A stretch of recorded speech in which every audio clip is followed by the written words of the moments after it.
السلام عليكم ورحمة الله وبركاته والسلام يا دمان أصحابته halkan iga daawanaysa meel walba joogtaan isilba muuqaalkaygu oo marka idin soo gaariyaba muuqaalkan waa muuqaal xogaa yara cabsi ah markii la fiiriyo dagaalka hadda ka socda bariga dhexe halka uu ku dhamaan karayo xagay tahay ayuu muuqaalkani u daaran yahay waxaan rabaa inaan soo xigto waraysi uu bixiyay nin siyaasi ah oo Ingiriis ah oo magaciisa HALISTII QARNIGA la yiraahdo isla markaasna khabiir muddo aad u tiro badan ka soo shaqeynayay bariga dhexe waa nin ka mid ah ragga ugu aqoonta badan markaynu ka hadlayno arrimaha siyaasadda ee bariga dhexe waliba dhanka conflictiga ayuu muddo badan ninkani uu ka soo shaqeynayay Mareykanka Ingiriiska qaramada midoobay European Unionka hay'adaha ka socda ayuuna muddo badan uu ahaa la taliyay marka ninkan xog runtii cajiib ah oo ku saabsan dagaalka socda ayuu banaanka u soo dhiga marka waxaan rabaa inaan meelo aan ka soo xigto kadibna aan idin la wadaago arrin si weyn markaasi gudaha dalka Mareykanka iyo caalamka uga karsamaysa suurtagalnimadeeduna uu weyn yahay isla markaana cabsi badan markaasi laga muujinayo haddii aan bilaabo ninkan odayga ah ilaa dhowr qodob oo kala duwan ayuu ka hadlay mar dhawaan saacada ka hor xilligan muuqaalkan duubayo oo markaasi uu waraysi xasaasi ah ومركزي وبحيي قضب كوجو هرية أو نكان وكهالله وقنتهالله إيران حين كنا قانا قنتهالله إيران هلك أي مريان أو ودوده نوع استعماليان مستقبل كودا يعرفها يؤد ودراد وحني كانوا ويري قنتهالله أي حدا جمهورية إيران استعمالي سوى قنتهالله وده أولديه لابد كوريا طبنكي لابد طبنكي إلا يصدق طبنكي أي مركزي وعصب وير قنتهالله أي حدا إيران استعمالي سو Explain what's happening now, because they're sending fleets of drones. My supposition is they're not sending their most sophisticated weaponry one would expect so that they can deplete the interceptors. You're absolutely correct. In fact, what they're using is the missile inventory from 2012, 2013 at the moment. Very old missiles and simple drones. And their purpose is to deplete or to force Israel and the Gulf states. حسوا كلا شيء إن استعماليان دروني simple أهم درونيسيو عن عادي مركه وهاين كوا قطرة أي استعماليان بيوري. سبب إيران ستا استعماليسو درون ده simple كا يو قنتهلا ده صهرة أي استعماليسو أيو حكوا شيء إن تايو كلية إن نظامي الدفاع الجولف كا يكوا إسرائيل أي نقدان قوة دالة أما بربرة دنت من أول اللي حد شقادة سعودة أيو يري وإنتها وإنتها كود داري نظام يدي دولتها جولفكا أما قليش كأي جبي أهم بأي بربريين بيري ديارها هنير يركاه درونيسكا إيوه جنت حلادان دقها إيران حتى أي صوت توريسو دولة قطر أيا وحون عنتها دكوا هرين لكن دولتي قليش كا جبي أهم تود بوحين نقدان بيري كوا مركزي لباب إيوه to deplete their intercept capacities, which they are doing. And what we see now is that the Gulf ability to intercept even drones is almost zero. I think Qatar still have some intercept capabilities. marka nidaamyo qaali aha oo Mareykanka iyo reer galbeedku ay lahaayeen ayaa waxa lagu burburiyay buu yiri diyaarado drones oo raqiisa iyo gantaalo markaasi dhamaantoodba ah kuwa duug ah oo aan xataa ahayn kuwii ugu dambeeyay oo Iran markaa ay samaysato marka wuxuu yiri hadda ka dambeeya ay Iran qorsheynaysaa inay isticmaasho gantaaladeeda cusba iyo kuwii ugu dambeeyay iyo kuwii halista ahaa haday kuwa isticmaashana burbur xoog leh ayaa gobolka ka dhici doona ayuu yiri wuxuu ninkan u soo qaatay tusaale wuxuu sheegay gantaal magaciisa koram shar 4 la yiraahdo oo ah Hypersonic waa gantaalka arkaysan isla markaasna wuxuu yiri waa nooca cluster munition ka la yiraahdo waa nooca madaxyada badan caloosha ku wata ilaa ay 80 gantaal ba gantaalka weyn ku dhex jira ayuu yiri ninkan odayga ah and subsequently they have started and they've been moving carefully still using mainly older missiles. These ones that were made 20 years ago, some of them 2012, 2013, using these older missiles. But now they've just moved to the later ones, and the later ones are devastating. I'm talking about the Khorram Shah 4, for example, which is a hypersonic missile. It flies at Mach 14. It has multiple submunitions, 80 submunition warheads in it, which are steerable, and like it's a multiple arrival of 80 of these small, if you like, warheads. sideetankaas gantaalna mid walbo kamid ah ilaa iyo 20 kilo ayaa lagu qiyaasiyaa yiri culayskooda sideetankoodana markii ay kala leexdaan waxay ku dhacayaan dhul ilaa iyo 15 kilomitir kaasi isku jira marka hal gantaalo ayaga kamid ah ayaa dhul dhan markaasi gubi kara ayuu yiri. But each of these has a warhead of about nearly 20 kilos, so they're not huge bombs, but they're really significant. But if you have 80 of these arriving together, they come more or less bunched, but they come bunched within, say, a radius of about 15 to 16 kilometers total, so wide area, and it's like being shelled, artillery shelled, by 80 guns at the same time. dhanka Israel markii uu fiiriyay wuxuu yiri Israel nidaamka ay hadda haystaan waxa ka muuqda inay markaasi ay celin karaan oo kaliya gantaalada duuga ah laakiin gantaaladan qatarta ah hadii dhanka Israel lagu sii daayo uma malaynayo inay celin karaan ayuu yiri ninkaano. And the Israelis, it seems from all the evidence we see, that they cannot down missiles that are traveling at a speed above Mach 4. So they are not being able to destroy those. They can take down some of the slower missiles, but those slower missiles were fired precisely to draw on the intervening, the ability to fire intervention. sidoo kale ninkan expert ka ah uu duray sida Israel ay markaasi u difaacayso gantaalada duqaha ah ee marka dhanka Iran ka imaanaya wuxuu yiri hal gantaalo Iran dhankeeda ka imaada ayaa ilaa 8 gantaal ilaa 10 gantaal ilaa 12 gantaal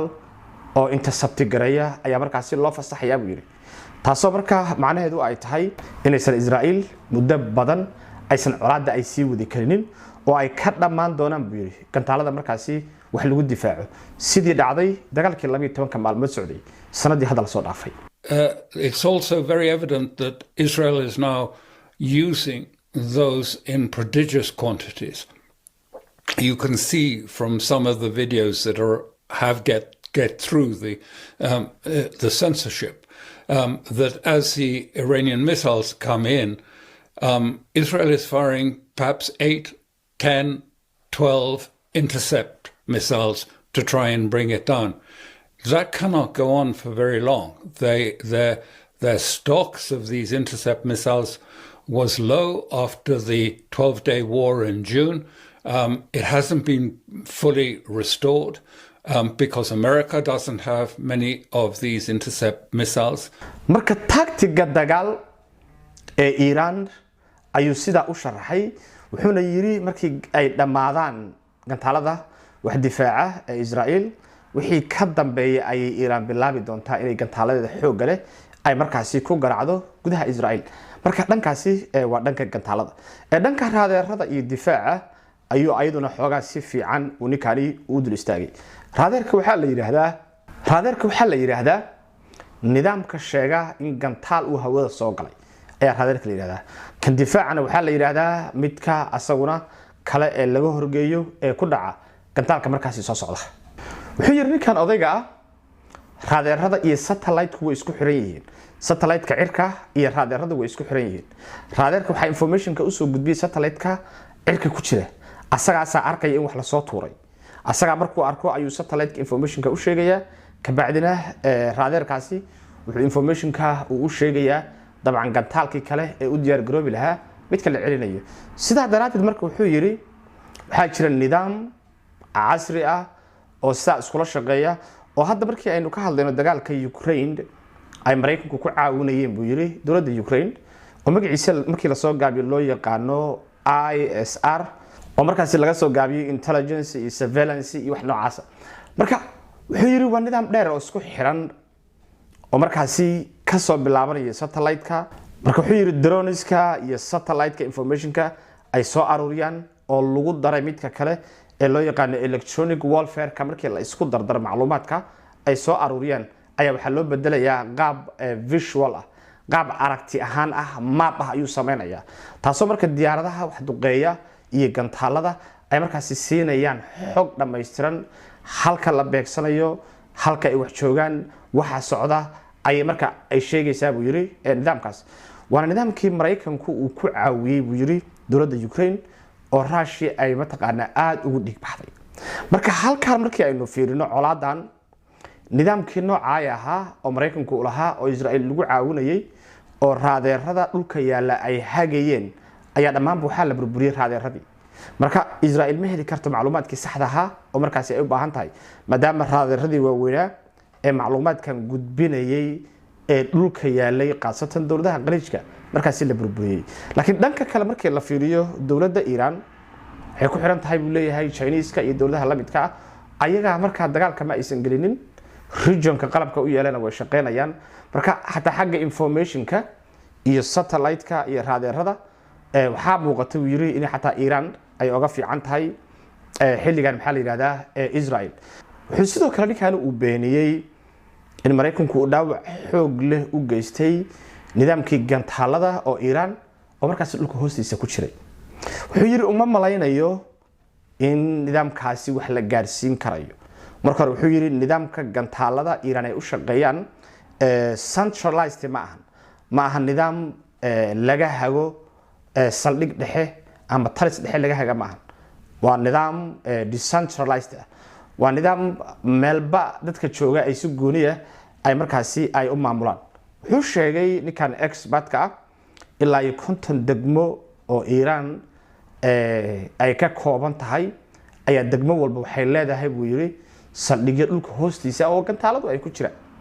isla markaasna degmadaas ayaa si gooniya u maamusha hadii wuxuu isbedel ay ku yimaadaan buu leeyahay caasimadda iyo hoggaanka ugu sareeya ee dalka Iran marka ma ahan wax hadii la burburiyo caasimadda madaxweynaha la dilo madaxda dhan la laayo still Iran way dagaalami kartaa waana qorshe ay muddo badan ay ka shaqeynayeen buu yiri wayna kala madax bannaan yihiin buu yiri kontonka iyo 7 degmo nidaamka ay u dagaalami karayaan hadii dalka la mutaqaana in lagu soo duulo So we're seeing Israel and the United States target what they're saying are ballistic missile depots, launch sites. Do you have any sense of how successful those attacks are? Yes, well, I have a good idea that they are not successful. And I say that because the Iranians have adopted a very decentralized command system and a decentralized, if you like, control of missiles system. So that the missiles, I'm talking about the long-range missiles, are buried in silos across 57 districts of Iran. And Iran is the size of Western Europe. I mean, this is not a small area. And they are buried deeply. And the big missiles, the serious missiles, can be fired from underground through an underground silo. They come straight out. It's not a moving, there's not a moving launcher. They come straight out of the ground. duqeynta cirka ay ka soo tuurayaana ma burburin karaan buu yiri nidaamkan wuxuu intaa ku daray inuu horay ninkaanu uu dowladda Mareykanka ugu sharaxay arrimahan marar kala duwan oo uu markaa xogogaal uu markaasi uu yahay and they are fired from there and they can continue to be fired from there even if command and control is lost. They were set up with that sort of dead hand capacity. I do know about this because I did at one time try and explain this to the American Defense Secretary at then, and also that there were shore-to-ship missiles buried deeply into the cliffs. marka dhanka gantaalada dhulka hoostoodana wixii waxa Mareykanku ay ka sheekeynayaan wax badan oo xaqiiqo kama jiraan Iiraanna gantaalada saxda ah wali ma aysan gaarinin inay la soo baxdo meesha ay ku jiraan meel hadda laga soo saari karayo ma aha ayuu yiri ninkan oo waa gantaalo muddo badan laga shaqeynayay dhanka kale waxa la weydiiyay maxay tahay sababta ay golofka ama dowladaha qaliijka ay Iiraan markaasi ay u burburinayso wuxuu ku jawaabay ninkanu golofka waxa ku yaala saldhig weyn oo Mareykanku ay leeyihiin oo markaasi la yiraahdo Fifth Fleet kaasoo markaasi laga hawo buu yiri marinada muhiimka ah ee gobolka ku yaala markaynu ka hadlayno Persian Gulf markaynu ka hadlayno Red Sea ilaa Indian Ocean-ka waxa marka shidaal iyo energy meeshan mara Mareykanka ayaa controla maraakiibtiisa badda ku jira ee meelaha oo dhan yaala ee dagaalkana meesha laga maamulo waa Bahrain buu marka Iiraan waxay ciyaaraysaa buu istaraatiijiyad fog oo ah inay Mareykanka ka riixdo gobolkan waana sababta wuxuu yiri aad Bahrain ay ugu weerarayso iyo saldhigga ugu weyn ee Mareykanku uu ku leeyahay halkan dabcan Chinese-ka iyo Russian-kuna qorshahaasi way kula socdaan oo qaabkii Russia loo dhiig bixiyay dagaalkii Ukraine ee la gashay ayaa raad Mareykanka iyo Israel markaan in ayagana loo dhiig bixiyo markaynu ka hadlayno colaadan marka ninkan qodobadaas ayuu sharax wuxuu muujiyay sawir ah in Israel iyo Mareykanka laga adkaanayo marka halkaas weeye marka meesha ay cabsidu ay ka imaanayso ninkan intaas ayuu xogtiisu ay ku joogtay inta hadda aan daawaday laakiin gudaha dalka Mareykanka marka aynu fiirino maalmihii hadda la soo dhaafay horena sar idin kula wadaagay waxa soo baxay cabsi weyn oo dadka arrimaha falanqeynaya aqoon-yahanada siyaasiyiinta iyo diblomaasiyiintu ay aad uga waramayaan oo la leeyahay cabsida jirta waxay tahay in Mareykanku in Iiraan loo isticmaalo nuclear tusaale ahaan oo markaynu ka hadlayno macrogarin la yiraahdo oo arrimaha siyaasadda aad uga falanqooda runtii aqoon-yahan weyn oo gudaha dalka Mareykanka laga ixtiraamana ah ayaa wuxuu leeyahay haddii nuclear dagaalkani loo isticmaalo Iiraan cidda isticmaali doonta ayuu ku sheegay inay Israel tahay If a nuclear weapon is used, it will be by Netanyahu and his government, not us. Yes, good. ninkan kale ee asaguna qabiirka ah ee Ingiriiska wuxuu sheegay in Israel ay meel cid taagan tahay gantaaladii culusaa ee Iiraanna xilliga la isticmaal lahaa wali aan la gaarinin oo hadda la doonayo in nidaamkooda difaaca marka hore la baabi'iyo markaas wixii ka dambeeya ayaa loo soo jeensanayaa buu yiri burburinta saxda ah ee Israel marka qatarta markii aad fiiriso sida Iiraan ay u diidan tahay nabad inay qaato markii aad fiiriso sida Mareykanka looga kicinayo gobolka markii aad fiiriso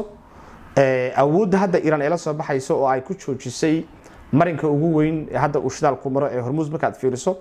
waxaad arkaysaa haddii Iiraan ay diido colaadda inay joojiso waxa kaliya oo Israel ay haysato waa in nuclear ay ku dhuftaan dalka Iiraan la yiraahdo Israel is different, as we've discussed. And the more desperate they become, if Iran does not submit, and I see no evidence that they will submit, the more likely that option could be embraced and employed. lama yaqaano nuclear dil lagu dhufta Iiraan waxay xaaladdu ay noqon doonto sida ay ekaan doonto laakiin cabsidaasu waa mid soo xoogaysanaysa aadna u taagan waana markii labaad oo aan farta ku fiiqayo ma garanayo waxa dhici doona laakiin cabsi weyn baan ka qabaa in dadka walaalaha ah ee muslimka ah markaasi sun iyo waxaan la aqoonin markaasi lagu dhufto intaas muuqaalkan ku soo koobaya bal wixii aan helo oo xogahan ku saabsan muuqaaladeena dambe ayaynu ku fiiri doonaa assalamu alaykum warahmatullahi ta'ala wa barakatuh